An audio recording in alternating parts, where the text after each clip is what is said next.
daosa. Ina bawe kadegbe, aye kere wo daosa. Amane wa fwe kambule, uzepe, ego sase.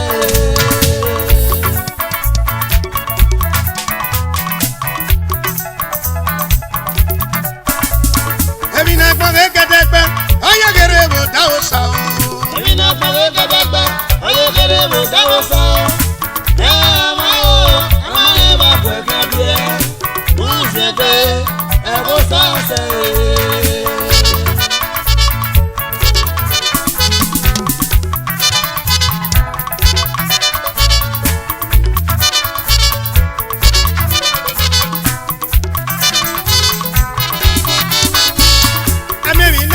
Sabo no saseti u talawanu ye mwe bo sagade tu papanu ye mwe bo sagade mwe bere o sagawe ya duwe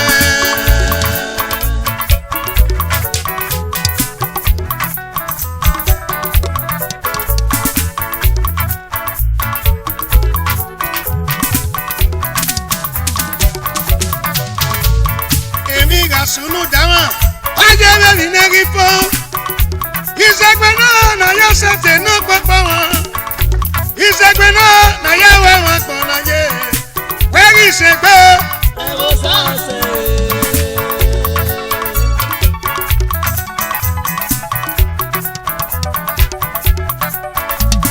ebi na gbon ge kadegbe ayegere wo dawo sa o ebi na gbon ge kadegbe ayegere wo dawo sa.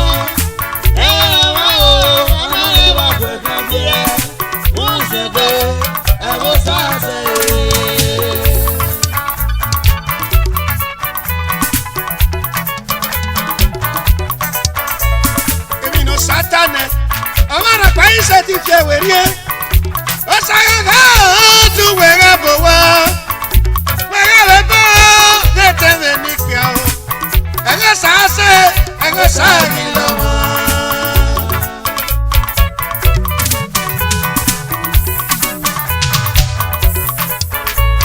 emina gbon ge gadegbe ayegere mo dawo sa o emina gbon ge gadegbe ayegere mo dawo sa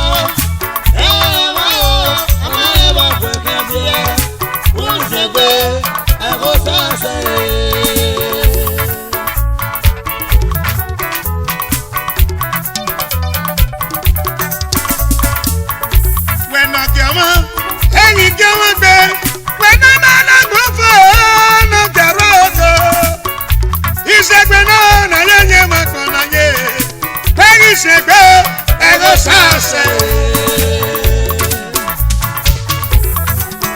ami akeni segbe mu kenega emi na gbon ge kadegbe ayegere wo dawo sa o emi na gbon ge kadegbe ayegere wo dawo sa amare ba fwe kabie mu segbe ego sase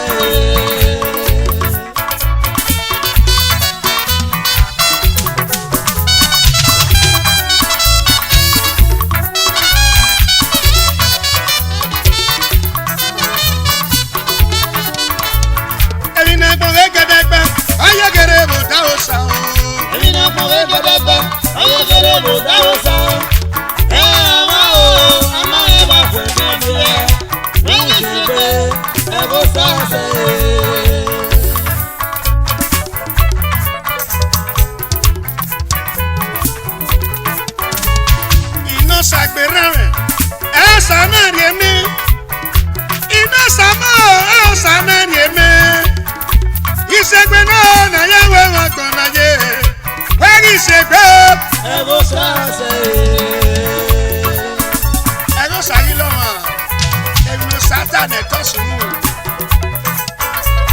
emi na gbon ge kadegbe kayegere bo dawo sa o emi na gbon ge kadegbe kayegere bo dawo sa amare ba fwe kabie eni segbe ego sase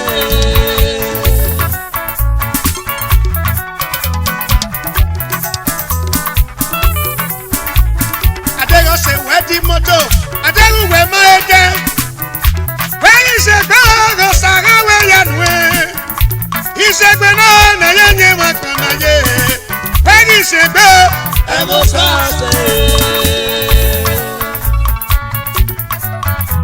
ẹ̀kọ́ sàlọ́ wọn èmi náà kọ́ wájẹ́ èmi náà gbọ́ gẹ́gẹ́dẹ́gbẹ́ táyé gẹ́rẹ́ wò dáwọ́ sá o. èmi náà gbọ́ gẹ́gẹ́dẹ́gbẹ́ táyé gẹ́rẹ́ wò dáwọ́ sá o. ẹ ọmọ o ẹ má ẹ bá fún ẹgbẹ́ bí ẹ ẹ̀yìn ìṣègbè ẹ̀rọ sáàsẹ̀.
Tagiko mi ebe dapa.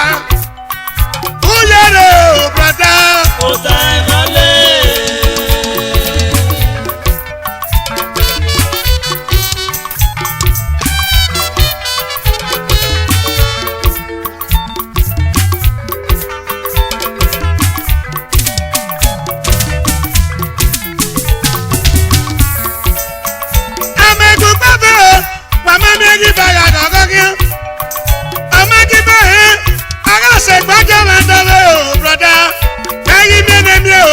Tagiko mi ebe dapa. Uyere o sister. Ota emale.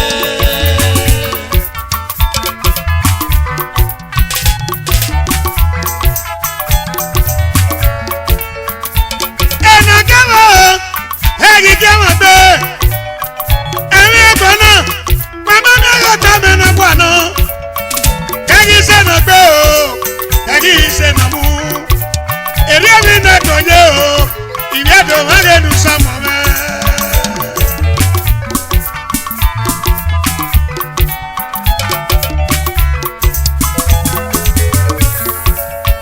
Mama mi o lebe do. Hegi se ni we. Ewo ga ya mo ro mu mi. Eme na ya we go. Ama na ma ebi o. Aga so ri yen mi e. Uyere o sister. Ota emale.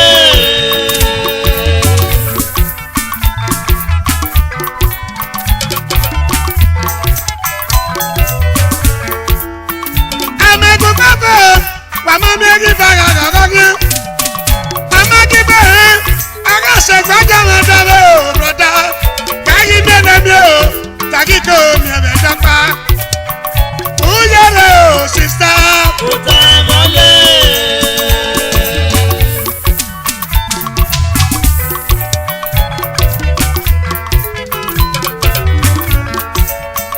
Wege no ngi sara, uyere ge ya vega mwe. Ane wana fana le nako. Ama na ma emi o, aga so gi yemyene. Isi egu wa we o, yedo wage nu sama we.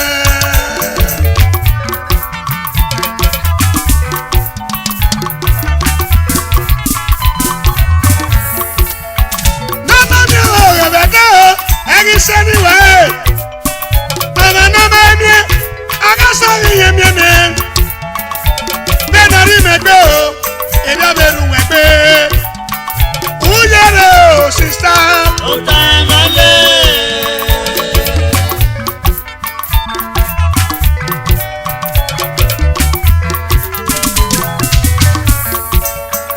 Amegu baba, mama mi egi baga gaga. Amagi ba he, aga se gbaja ma dale o sister. Anye ne mi o, Tagiko mi ebe dapa. Uyere o brother. Ota emale. Eye wa kona waje. Ani wa le mi e. Amegu baba, mama mi egi baga gaga. Amagi ba he, aga se gbaja ma dale o.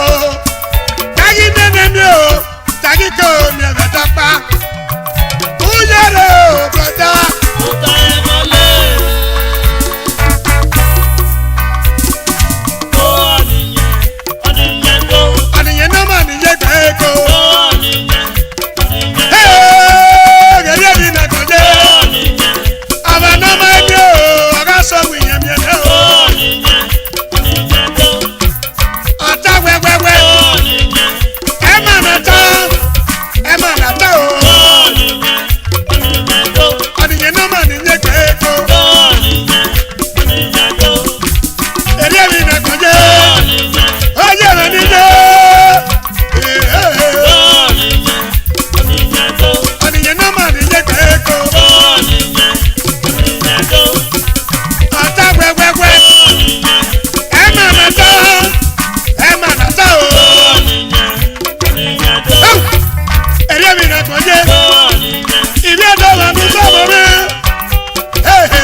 gbọmọ òbògbé. Ìwọ yà ní ẹwẹ́ gbọmọ o.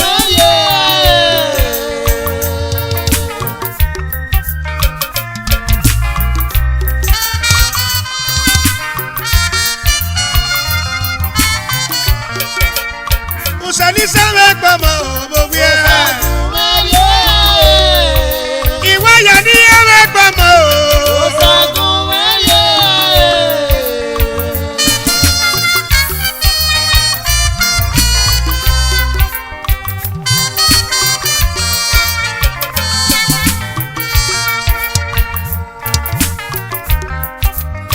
Osagunmeri o, Usani sẹ́wẹ́ gbọmọ Osagunmeri o, Osagunmeri o.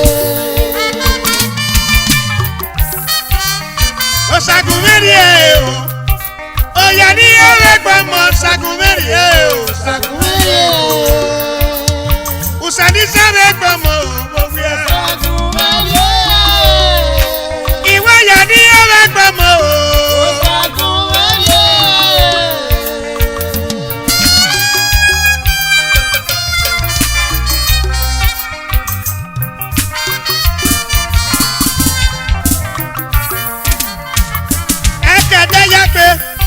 Iyeri agwari agwafe o, azazari akikoru demo, mabibu zozo. Egi kede yakpe, e baba mo koto ladia, azazari wina oru demo. Usanu waseye gomo, osagunwari e, osagunwari e, osagunwari e.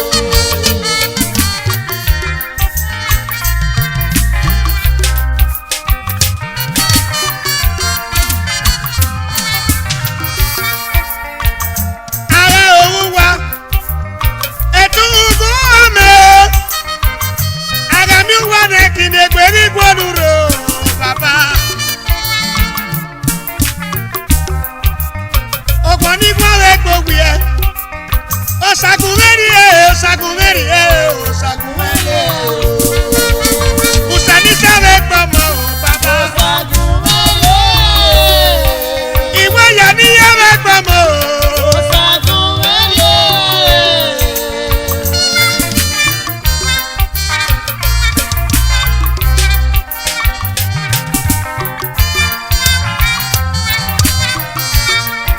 Wàdọ́wọ́ wọ́pọ̀ nàtẹ̀ ọmọ bíyà. Ọgbọ́n náà ní Ghana, Òṣàlóbọ̀ Akẹ́yọ̀mí ṣe yàpọ̀ orúwé. Àmì sẹ́nu Òṣàlóbọ̀ ya gbogbo náà rúwé. Ìyàn pàríyé báyé, ìyàn pàwéríyé sùkú. Uwe gẹ̀wérí ya wọ́rí ya gbèrà náà.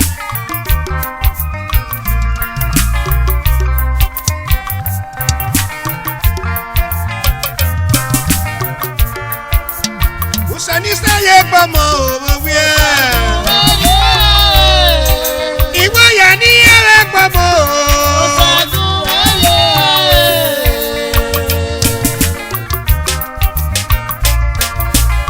Òṣàlóbọ̀ ẹ̀gẹ́dọ̀ gbé náà jọ̀rọ̀ ọ̀rú ẹ̀. Ọ̀nàdọ̀ mi wìnà wò písì wìnà náà tẹ̀ ní NNPC. Wó ewọ̀rí. Enukpo gẹ́vànà rọ̀.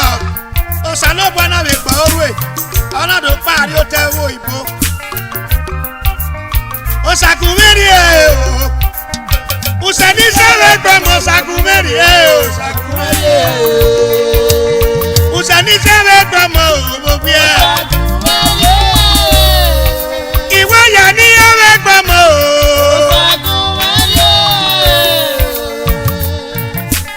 Unumọ́ra pẹ́ mi bá. Ọmọ Yesu pé abùkún mẹ́.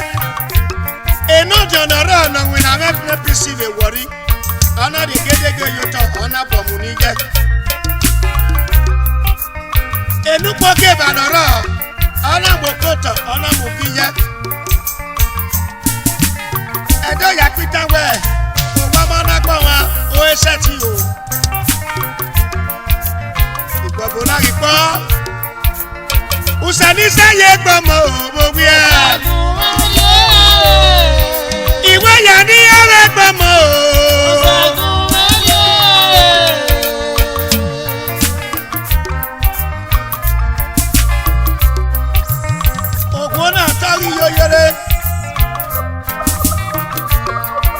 ọ̀pá nẹ́rí gbà fún òwò náà. èrò náà nánà àwọn àràsùn máa wọ bí ọ̀rà ègè náà kú àná. ùsàní sẹ́yẹ gbọmọ òwò wí ẹ́. ìwọ yà ní yàrá gbọmọ o. kùnú wọn náà pẹ́ bẹ̀rẹ̀ à àmọ́ èsù kìí hàn èmi àmọ́ náà dodo kòkó náà. àmú àríyá rọ́bù ọ̀bọ má sẹ́tì anáwó nù àríyá ọ̀rọ̀ ẹ̀ òun ẹ̀ má bẹ sẹ́tì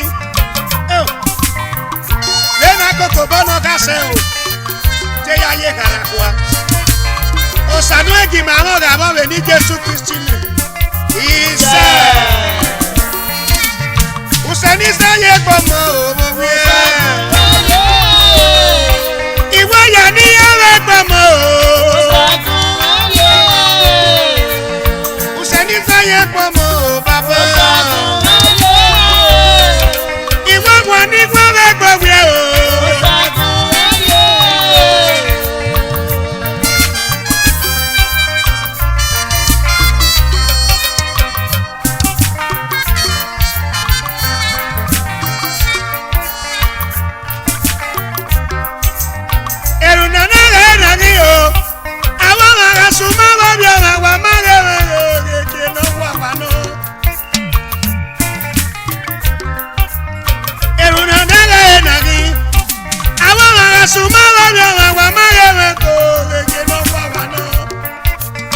Usani sẹ́yẹ gbọmọ òmò wí ẹ́. Ìwọ yà ní ẹ̀rẹ́ gbọmọ o. Usani sẹ́yẹ gbọmọ bàbá. Ìwọ yà ní ẹ̀rẹ́ gbọmọ o. Usani sẹ́yẹ gbọmọ òmò wí ẹ́. Ìwọ yà ní ẹ̀rẹ́ gbọmọ o.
seti kume àwọn yana wese na seti kume si bako Euna wese noa, ema seti kume, ewa yana wese na seti kume se bako.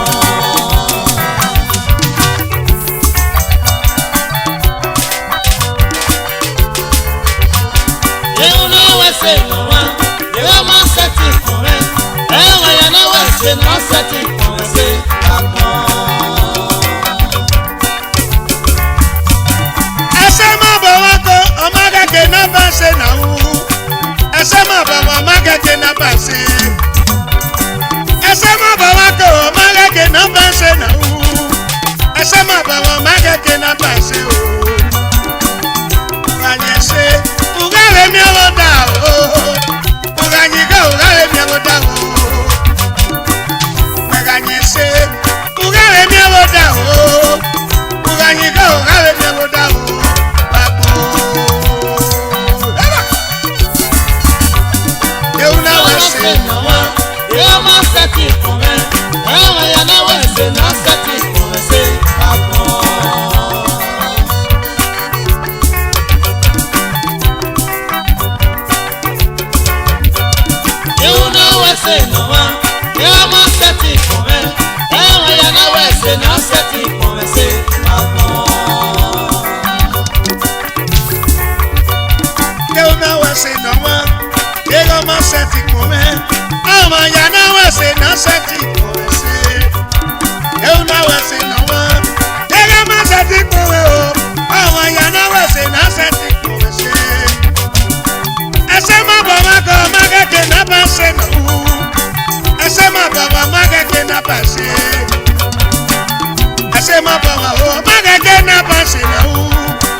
lóyí tó pani gánà chicha no samede we no biadu. Iya yaba abini kido. Enu wari dia boy ne o papa. Eya dino de. Okana ni Ghana. Nyonya okusi winani na tie for visual compliments. Baba swallow.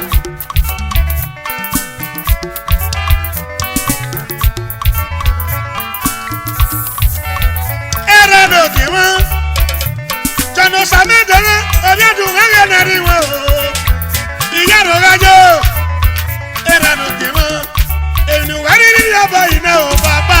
Eya dino de.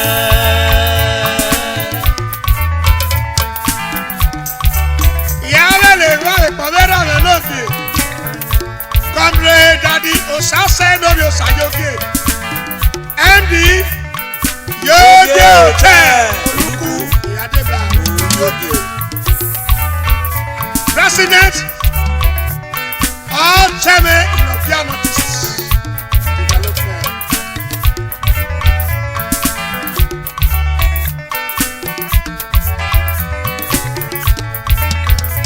Mama Jagba Nagwa Badala Deyi Jagba ni Ghana Chicha no Samede we no Yadu Iya Yaba Abini Kido Emi wari ni Yaba ine o Baba Eya dino de. Iya Bele Makwa Mera Menoki Comrade Etiosa Igodaro Chairman Iyawa Community Iyaro yo Baba Vice Chairman all chairman in Innovia Notice Protocol Development. Okeke Ogelo se Wado Pepa Era no kema Konmejulo siwe Obia maji wege neriwe Ogelo se me Ogelo se wege neriwe Enu wari niri obo ino papa Eya dino de. Eri mana ni Ghana Yola kage Otu ipama Oge wobore community Yano yo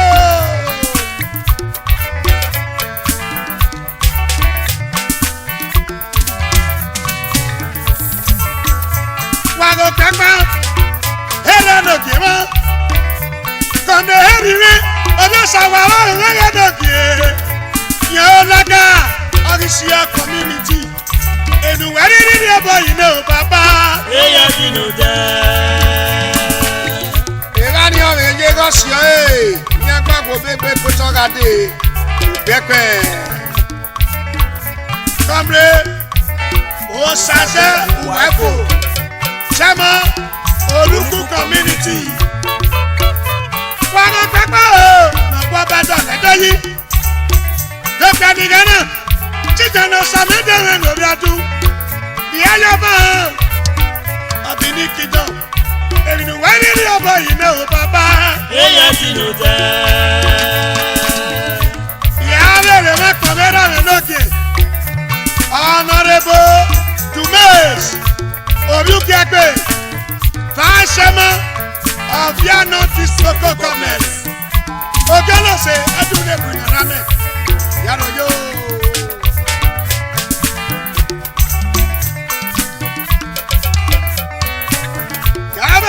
Como se veni Noro Italy Okwe dododo Noro Emini Noro Italy Ogelo se Amone Mose Evano de llega se ve Yo Obioro Boni Mose Noro Italy Wago Pepa No kwa batale Deyi Jokpa ni Ghana Chicha no Samede we no biadu Iya Yaba Abini Kido Enu wari ni obo ine o papa Eya dino de.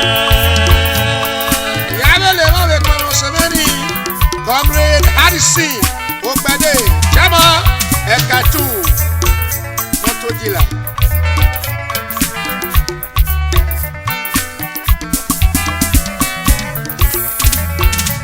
Waga Pepa na kwa badala Deyi Jokpa ni Ghana Chicha no Samede we no biadu Iya Yaba Abini Kido Enu wari ni ọbọ yìí náà ò bàbá. Yéyà dínú jẹ́.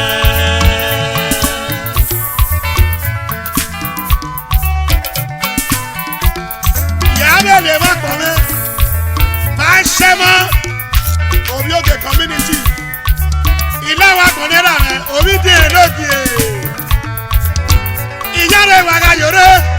Èrè lókè wọn. Ènìwà rírí ọbọ yìí náà ò bàbá. Yéyà dínú jẹ́.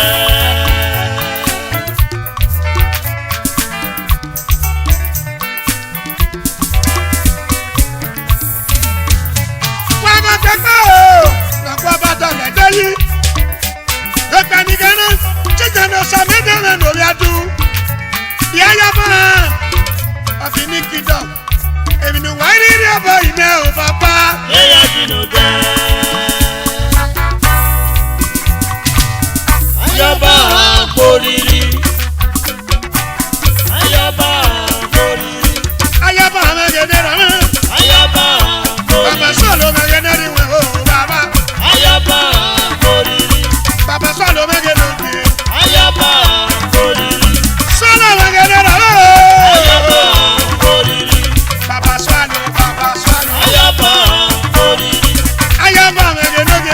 Ayọ̀bá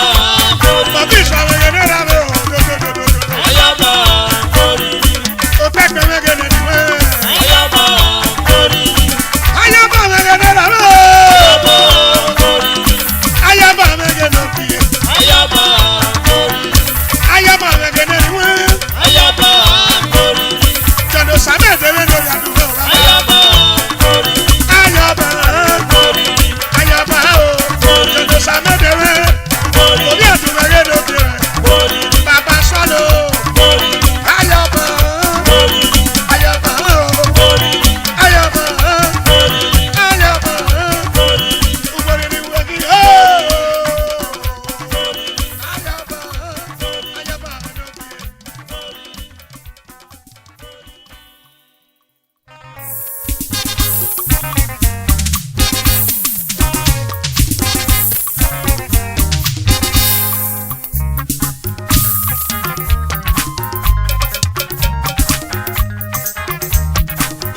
Seko mege no tuma o. Ere o amego.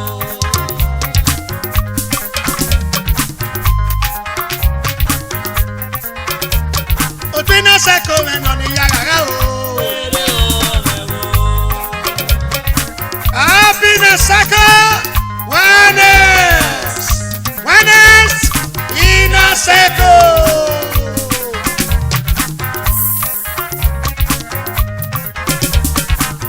Seko me no ni yagaga o. Ere o amego.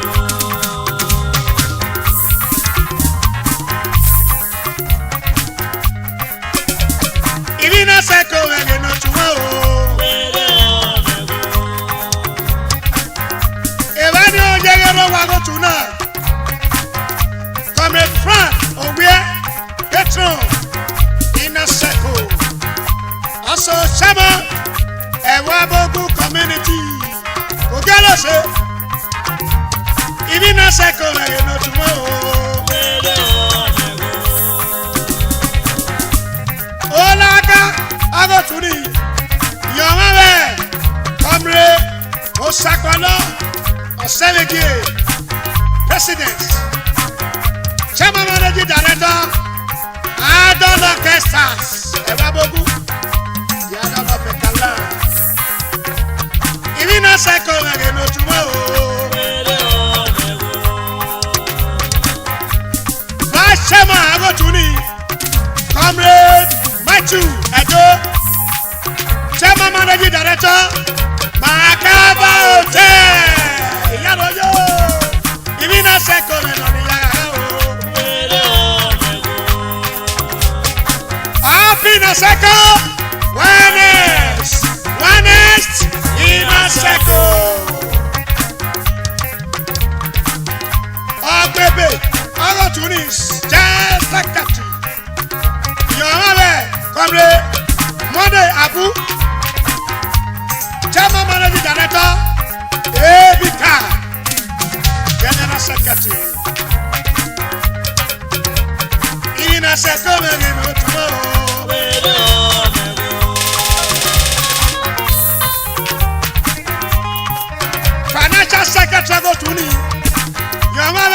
Mr. Charlie Idemudia Abasuyi Yaroyo. Treasurer Ọ̀rẹ́rẹ́ Mr. Victor Osayede your treasurer go to me. Give me that second no tomorrow.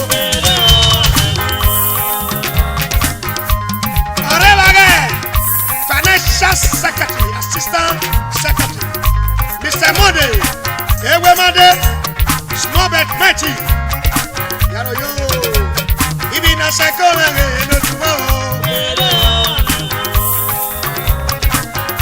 Arela yera menoke, Daddy Michael, Oweruke, Committee Chairman. Second no tomorrow. Abere wagera ndoke. Mr. Tabo Osayede aka Yellow Man. Oye kanopewo. Ibina second no tomorrow. Are wagera ndoke. Mr. Glory Amorojo Speaker. Mr. John O Imafidan Manager. Even a second no tomorrow.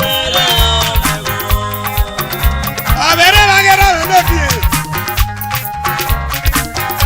Mr. Evans Ekwase aka Ukwa Block Industry. Abere wagera ndoki. Mr. Lusagai Akose. Oh, this channel. Even a second no tomorrow. Obi you are there on a chama. Abo Benebo, aka Jasolo. Even a second no tomorrow. Mr. Lamas, you chama. Yaro yo. Mr. David. Era wanoge adune pinorame bachama obi community obi na sako ibi na sako la no tuma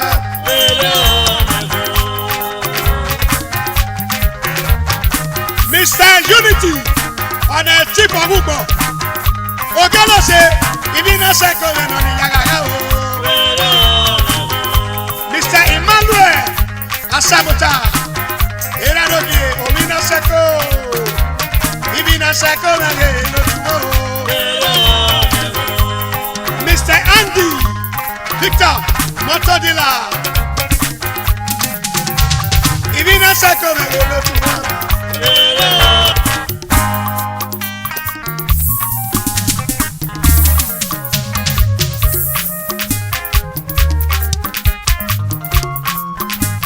Ibina second me wado wa mo segbe wa ye megbe o.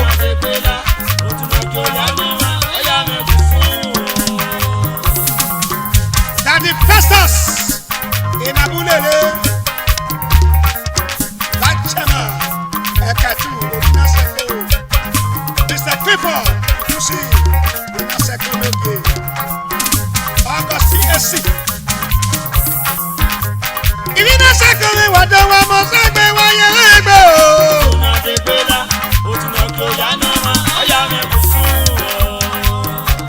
Frankie me orí òpèdè mẹ́gẹ̀dẹ̀ ni wọ́n ò dòdòdòdò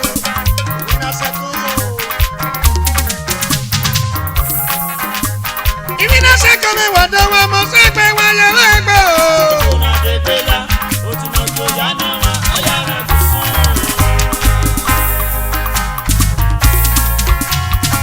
Iná sẹ́kọ̀ ló gègé ìbínà sẹ́kọ̀ ló gègé.